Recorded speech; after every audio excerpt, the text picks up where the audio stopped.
台中市顶个月推出市民专属的坐车 QR code， 只要摕手机出来扫描，就会当坐公车，真方便。唔免个另外摕一张实体市民交通卡。唔过嘛有民众咧烦恼讲，这实体卡并无失效，那是互人偷摕去用，要安怎？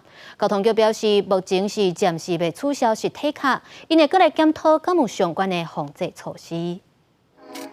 只要提起手机一扫，唔免路卡就会使坐公车。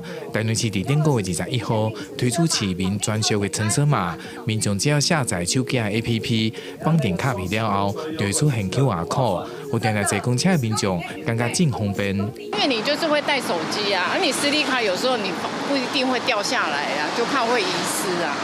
而绑定了后，一个市民就会使同时有手机的虚拟以及实体两款的卡片。若是民众要坐车的时阵，袂记去查实体卡片，就会使用手机来扫码。不过民众嘛烦恼，万一实体卡落去，或者是借予其他人无名来使用，家己的权利可能因此受损。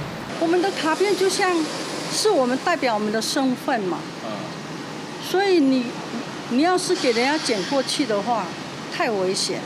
我不觉得要把搭公车的这个额度绑在手机上，而且一旦出问题，后面会塞车。市府表示，市民的交通卡有186万人申请，市民限定的乘车码，目前嘛有3万人来绑定，会使讲有需求的市民拢会使有优惠。而对着是毋是有无用的状况，目前的阶段以选择一无定期的基站为主。 市民限定交通卡务必由本人使用，交通局将不定时派员随车稽查。倘经查获将交通卡转让或借用他人使用，则自查获日起取消其乘车优惠1年以上。 市府交通局表示，因为每一个人当下使用的状况无同款，暂时未来取消实体卡片，嘛袂使将每一个人拢当作是还未发生的违规者，嘛会建议合理而且妥善的防骗机制。公司新闻台中报道。